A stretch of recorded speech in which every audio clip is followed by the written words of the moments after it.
Hello guys. मेरा नाम है अभिमन्यु सिंह और आप सब देख रहे हैं अभिमन्यु सिंह टॉक्स। स्टोरी में आगे बढ़ने से पहले मैं आपको ये बता दूं कि मैं आपके लिए जल्द ही फेस कैम के साथ रियल लाइफ हॉरर इंसिडेंट्स लेकर आने वाला हूं। अगर आप इस चैनल पर नए हैं और आपने अभी तक सब्सक्राइब नहीं किया है तो सब्सक्राइब ज़रूर करें और अपने फ्रेंड्स और फैमिली के साथ भी ज़रूर शेयर करें। तो चलिए चलते हैं फिर से एक खौफनाक सफ़र पे, जहां सिर्फ डर और खौफ ही सांस लेता है।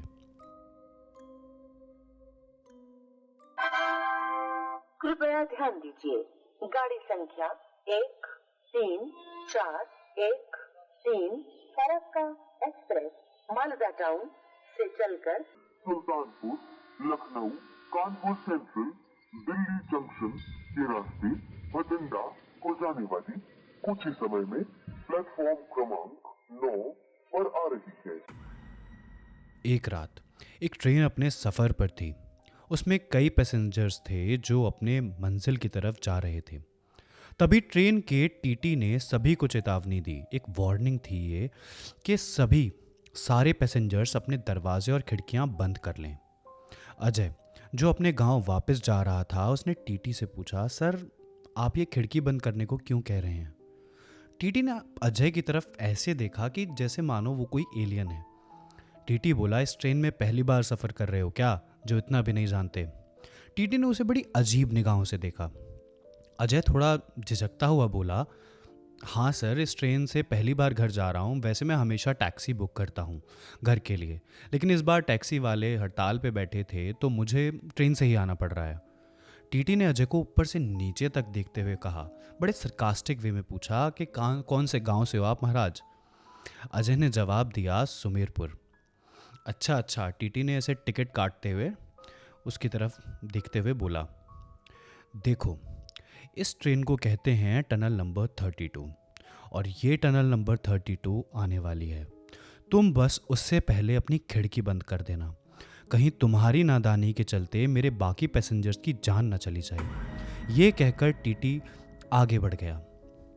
अजय के सामने एक बुजुर्ग आदमी और औरत बैठे हुए थे। देखने से वो आदमी काफ़ी पढ़ा लिखा लग रहा था, वेल ड्रेस्ड था। अजय ने क्यूरियोसिटी से पूछा, अंकल आप कहाँ तक जा रहे हैं? वो बूढ़ा आदमी अजय को जवाब देते हुए बोला कि बेटा हम तो रायगढ़ उतरेंगे। तुम शहर से आए हो क्या? शहर में काम करते हो बेटा? उस बूढ़े आदमी ने अजय से पूछा। अजय ने जवाब में अंकल की तरफ देखते हुए बोला, हाँ अंकल, मैंने बीटेक किया है और मैं एक सॉफ्टवेयर इंजीनियर हूँ, शहर की एक कंपनी में ही। अजय ने बूढ़े से पूछा कि अंकल आप क्या करते हो या करते थे?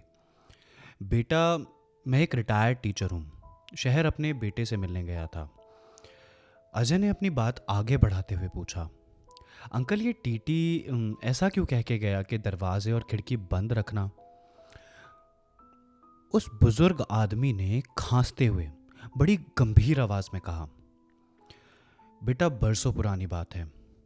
जिस टनल से अभी ट्रेन गुजरने वाली है, इस टनल को अंग्रेज़ों ने बनवाना शुरू किया था। इस टनल को बनवाने में काफ़ी टाइम और रिसोर्सेज लग रहे थे, क्योंकि आसपास का हमारा जो ये इलाका है ये पहाड़ी इलाका है, जैसा कि तुम जानते हो, और यहाँ लैंडस्लाइड्स का खतरा और बाकी नेचुरल कैलेमिटीज़ का खतरा हमेशा बना रहता है। ये टनल नंबर 32 पहाड़ों के बीचों बीच से गुजरकर कई गांवों को शहर से कनेक्ट करने वाली थी। टनल का निर्माण शुरू हुआ और उस समय तकरीबन 55 मजदूर और एक इंजीनियर दिन रात मेहनत कर रहे थे। लेकिन एक दिन बहुत ज़ोरों की बारिश पड़ी और लगभग 6-7 घंटे तक बारिश रुकी ही नहीं। जब काम अपने चरम पर था, बिल्कुल एक्सटेंट पर था, टनल का फ्रंट एंट्रेंस लैंडस्लाइड की वजह से अचानक से गिर गया, पूरा कवर हो गया। सारे के सारे मजदूर और इंजीनियर उसी टनल में फंसे रह गए। बाहर से मदद आने का इंतज़ार करते रहे, लेकिन उन्हें बहुत दिन हो गए। इन द एंड उन मज़दूरों की और उस इंजीनियर की भूख से तड़पते हुए मौत हो गई। लेकिन जब तक हेल्प आई तब तक बहुत देर हो चुकी थी, वो ऑलरेडी लोग मर चुके थे। जब उस एंट्रेंस से मलबे और पत्थरों को हटाया गया और अंदर देखा गया तो वहाँ कंस्ट्रक्शन का सारा सामान ज्यों का त्यों पड़ा था, लेकिन वहाँ किसी आदमी का नामो निशान तक नहीं था। अब तुम ही सोचो कि अगर किसी की डेथ हो गई है या फिर किसी की डेथ होने के बाद उसकी डेड बॉडी तो मिलनी चाहिए ना। लेकिन उस टनल को पूरा छान लिया गया, लेकिन वहाँ कंस्ट्रक्शन में यूज़ होने वाले सामान के अलावा कुछ नहीं था। ये बात अपने आप में हैरान करने वाली थी। 50 साल बाद जब उस टनल को दोबारा बनाया गया, तब तक इस जगह की कहानी एक भयानक कहानी बन चुकी थी। कहते हैं कि इस टनल में अब उन मज़दूरों और इंजीनियर की आत्मा भटकती है जो अब अपनी मौत का बदला लेना चाहती है। और जब भी कोई ट्रेन उस टनल से गुजरने लगती है और अगर उसके दरवाजे और खिड़कियाँ, कोई भी दरवाजे और खिड़कियाँ बंद ना हो, तो वो आत्माएं इस ट्रेन के अंदर घुसकर सबको ऐसी मौत देती हैं कि जब ट्रेन नेक्स्ट स्टेशन पर रुकती है तो ट्रेन का वो डब्बा जिसमें एक भी विंडो खुली रह गई थी, वो पूरा लहूलुहान मिलता है, पूरा खून से सना हुआ। लेकिन लाश एक भी नहीं मिलती, जैसे उन मज़दूरों की नहीं मिली थी। अजय 1 मिनट तक मौन रह गया। बिल्कुल ब्लैंक था वो।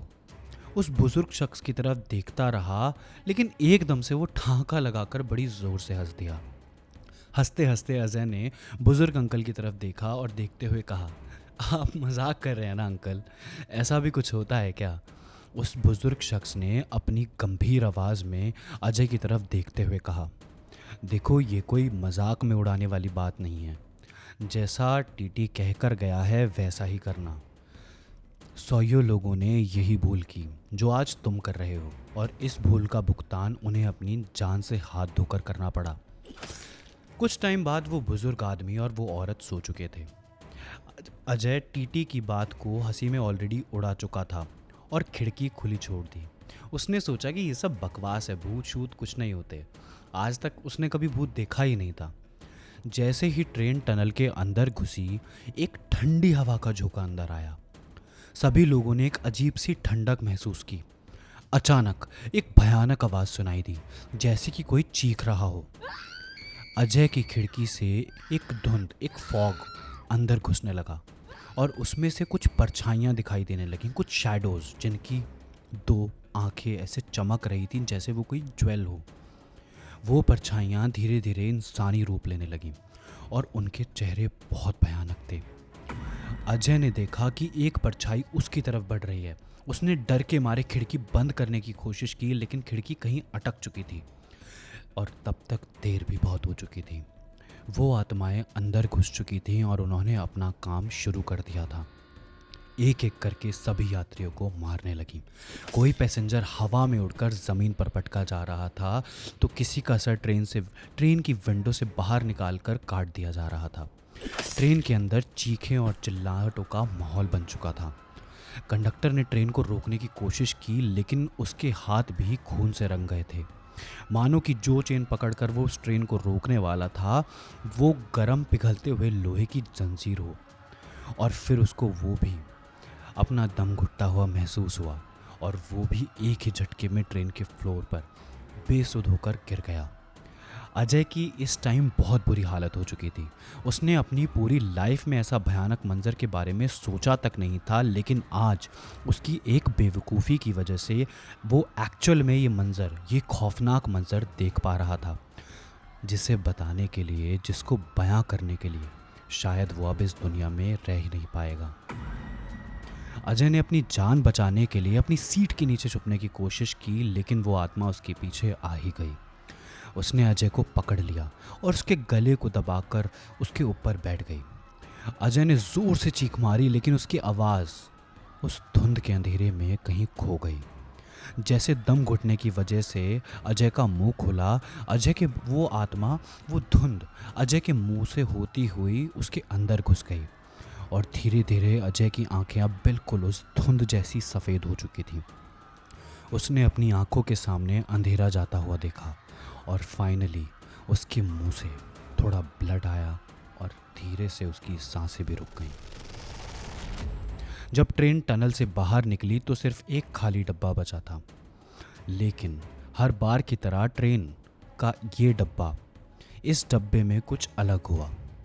सभी यात्रियों की लाशें उसमें पड़ी थीं और उनके चेहरे पर मरने के बाद भी एक ऐसा खौफनाक मंज़र, एक ऐसा खौफ दिखाई दे रहा था जो किसी को भी कोई भी उस चीज़ को देखे या उनके चेहरे को देखे तो वो अंदर तक सुन्न हो जाए। उस रात के बाद कोई भी उस टनल से गुजरने से पहले दरवाजे और खिड़कियां बंद करना नहीं भूलता। कुलधारा की तरह उस टनल की कहानी भी एक भयानक कहानी बन गई, जो हर किसी को याद दिलाती है कि कुछ राज हमेशा छुपे रहने चाहिए। अजय की मौत ने सबको हिलाकर रख दिया। उसके परिवार वालों को जब पता चला तो उन्होंने सोचा कि ये सिर्फ कोई दुर्घटना थी, एक्सीडेंट था। लेकिन जब उन्होंने ट्रेन के दूसरे डब्बे के बाकी यात्रियों से सुना कि क्या हुआ था, तो उन्हें समझ में आ गया कि ये कोई आम दुर्घटना या कोई आम एक्सीडेंट नहीं था। ये उन आत्माओं का बदला था जो उस टनल में भटक रही थी। और उनके बेटे अजय की एक बेवकूफ़ी की वजह से सिर्फ अजय की ही नहीं, बल्कि ट्रेन के उस डब्बे के सारे पैसेंजर्स को अपनी जान से हाथ धोना पड़ा। अजय के गांव में लोगों ने उसकी ये कहानी सुनाई और सबको चेतावनी दी कि उस टनल के राज और उस खतरे को अंधविश्वास ना समझें और जैसी रीत बनी हुई है उसी को फॉलो करें, नहीं तो उन्हें भी अजय की तरह जान से हाथ ही धोना पड़ेगा। आई होप आप सबको ये शॉर्ट स्टोरी पसंद आई हो। ऐसी ही और स्टोरीज़ को सुनने के लिए बने रहिए मेरे चैनल अभिमन्यु सिंह टॉक्स पे। मिलते हैं नेक्स्ट हॉरर स्टोरी में, तब तक के लिए goodbye and stay safe.